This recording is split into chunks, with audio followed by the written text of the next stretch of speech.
Sudahlah, kasihan. Masa Rizik dilaporin lagi oleh PTPN? Ditulis oleh Sardi di steward.com. Kalau saya menjadi Rizik, saya tak tahu lagi bagaimana menanggapi nasib yang sial bertubi-tubi seperti ini. 3 kali tersangka untuk kasus baru, ditahan, ormasnya dibubarkan, rekening dibekukan, dan kemungkinan besar orang yang selama ini di belakangnya pun sudah lari tiarap menyelamatkan diri masing-masing. Kabar terbaru, Rizik dilaporkan oleh Barreskrim Polri oleh PT Perkebunan Nusantara atau PT PN 8. Rizik dipolisikan terkait penggunaan lahan tanpa izin di Pondok Pesantren Alam Agrokultural Markas Syariah. Rizik dilaporkan terkait penggunaan lahan tanpa izin di Pondok Pesantren Alam Agrokultural Markas Syariah, Kecamatan Megamendung, Kabupaten Bogor, Jawa Barat, melaporkan terkait penguasaan lahan yang dikuasai pada saat oleh pihak-pihak yang jelas. Kami sudah berikan peringatan terlebih dahulu terhadap pihak-pihak tersebut, kata kuasa hukum PT PN 8 Iqbar Firdaus Nur Rahman. Bukan cuma Rizik, mereka juga melaporkan sekitar 250 orang. Mereka adalah pihak yang menguasai lahan di lokasi pesantren tersebut. Rizik salah satunya. Di kawasan Megamendung, semua yang mendirikan bangunan tanpa izin dan berada di atas lahan milik PT PN akan kita laporkan secara hukum, kata Iqbar. Dia berharap dengan laporan ini 250 orang itu bersedia menyerahkan lahan di pesantren itu. Sebelumnya, dia mengaku telah melakukan somasi kepada sejumlah pihak yang menepati lahan tersebut. Beberapa pihak yang belum kita laporkan mungkin bisa menyerahkan secara cuma-cuma terkait dengan menindaklanjuti dari somasi yang telah kita sampaikan sebelum kita lanjut terhadap hal yang lain atau pihak-pihak lain yang ada di lokasi tersebut, kata Iqbar. Iqbar menyebut ada beberapa warga yang merespon baik somasi PT PN 8, namun ada pula yang tidak mengindahkan somasi. Kita tetap berpegang kepada hukum, kita berlindung di sana, katanya. Aduh, kasihan Rizik. Jangan gitu dong, apakah tidak ada rasa kasihan terhadap Rizik? Seolah dia ini digas terus, tidak dikasih kendor, tidak dikasih nafas, dan tidak diberi kesempatan untuk bergerak seinci pun. Dia sudah 3 kali jadi tersangka. Bayangkan kalau 3 kasus itu disidangkan, dan kesemuanya dia dinyatakan bersalah. Mau dihukum berapa lama lagi? 1 kasus sudah ditolak pra-peradilan. Jadi kemungkinan besar dia tidak akan lolos dari kasus kerumunan di Petamburan. Cobaan apa lagi yang harus dialami Rizik? Kasus chat mesum pun akan diusut lagi. Aduh, kacau deh. Apa tidak stres tuh orang? Belum lagi kasus fase pertama yang masih mengendap, menunggu dibongkar dan diusut kembali. Ini kayak nyicil kasus yang terlalu lama ditunda. Karena Rizik sempat menunggak, makanya sekarang menumpuk jadi satu dan bingung gimana mau melunasinya. Kalau PT PN melaporkan Rizik, sama saja menjadikan Rizik sebagai pengoleksi terbanyak se-Indonesia.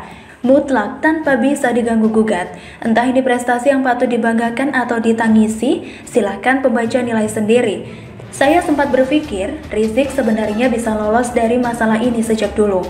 Begini, Rizik kabur karena hindari kasus chat mesum. Kalau saja dia terima ini, lalu diadili. Kalaupun dinyatakan bersalah, jalani saja hukumannya.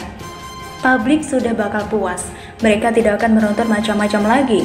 Setelah kasus ini, kalau Rizik tidak bikin ulah, maka dia bisa jalani hidup tenang sampai sekarang. Kasus-kasus lain dianggap tidak ada. Inilah kesalahan Rizik yang paling fatal. Dia kabur tapi masih suka memprovokasi. Dia merasa hebat, puncaknya adalah ketika pulang.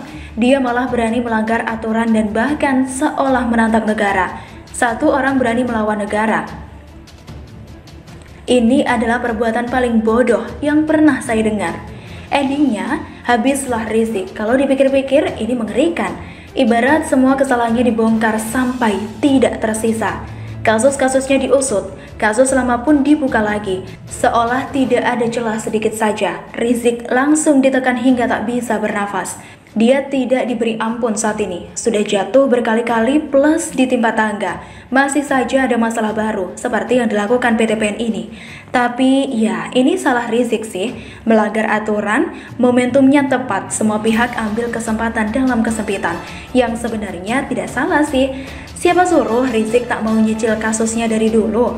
Sekarang sibuk bayar plus bunga-bunganya, bayar sampai megap-megap. Bagaimana menurut Anda?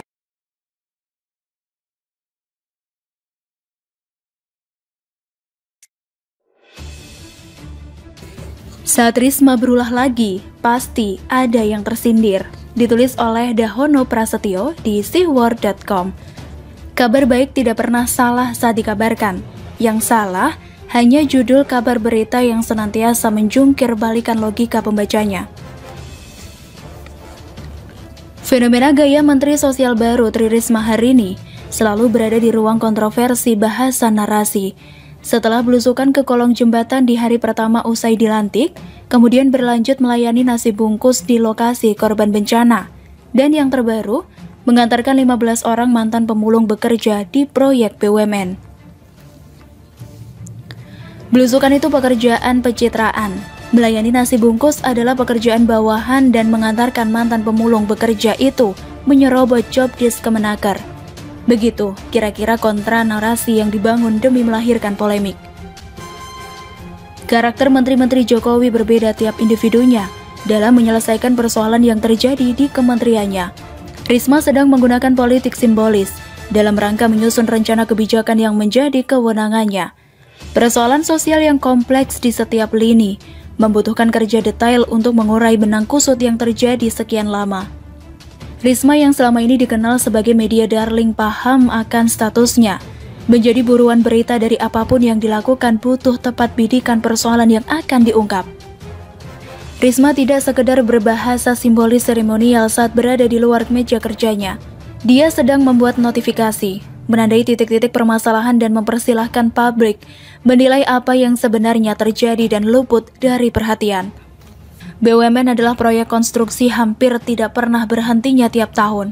Apalagi, Jokowi selama 2014 hingga hari ini tiada hari tanpa kabar pembangunan infrastruktur. Aksi simbolis Risma mengantar mantan pemulung bekerja sebagai tenaga kasar di proyek BUMN menyeratkan pesan, ajaklah orang-orang sekitar lokasi proyek ikut bekerja. Selama ini sudah menjadi rahasia umum, pekerja proyek seringkali didatangkan dari daerah lain terkait kepentingan sang mandor. Proyek di Bekasi karena mandornya orang Sumedang, maka kuli-kulinya ambil orang dari kampung asal sang mandor. Sementara, pekerja lokal jadi prioritas kedua. Dengan catatan kalau masih ada sisa lowongan, itu masalah sosial juga yang terkait tenaga kerja. Urbanisasi selalu jadi masalah sosial di kota-kota besar. Penyumbang terbesar arus urbanisasi adalah sektor tenaga kerja. Penyumbang lainnya adalah persoalan kebijakan nepotisme.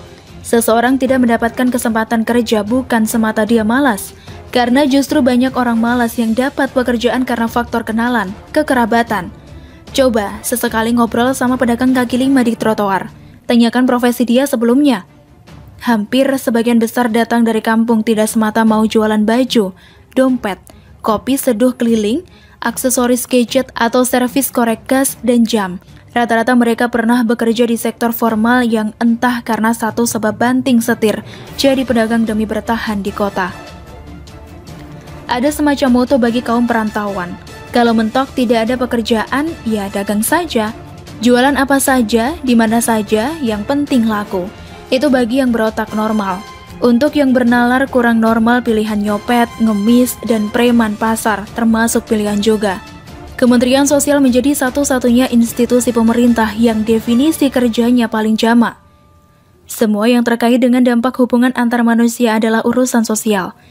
Ditambah lagi, urusan manusia dengan alam saat terjadi bencana. Alokasi dana APBN juga besar. Belum termasuk yang non-budgeting terkait situasi darurat. Kementerian basah anggaran, butuh menteri yang tidak takut basah, mau turun ke bawah dan bergaul dengan masyarakat bawah, dan Risma paham resiko dan konsekuensinya. Memilih disukai rakyat dengan resiko tidak disukai para elitnya, mempersilahkan netizen tidak putus ngerjain yang penting paham, bahwa membuat kebijakan sosial mesti dimulai dari bawah. Seakan ingin menebus kesalahan berpikir menteri yang digantikannya, Juliari membuat kebijakan sosial dari ruang kerja dengan para koleganya. Risma jadi anti klimaknya, karena banyak persoalan di bawah yang butuh didengarkan. Pengungsi butuh nasi bungkus, bukan mie instan atau biskuit. Juga pemulung butuh pekerjaan tetap, meskipun sama-sama kerja kasar memungut barang bekas. Karena definisi jiwa sosial semata persoalan cara pandang, orang mampu saat melihat kemiskinan bisa jadi dia melihat peluang bisnis. Mengajari orang miskin cara yang benar untuk mencari makan, itu juga termasuk jiwa sosial. bukan sekadar menyuapinya dengan limpahan makanan setelah itu pergi. Catatan sejarah pernah menorehkan anak sulung diktator Soeharto menjabat jadi Menteri Sosial. Dari mana dia mendefinisikan jiwa sosial? Gak mungkin juga dari buku IPS kan? Sial amat kan pada waktu itu?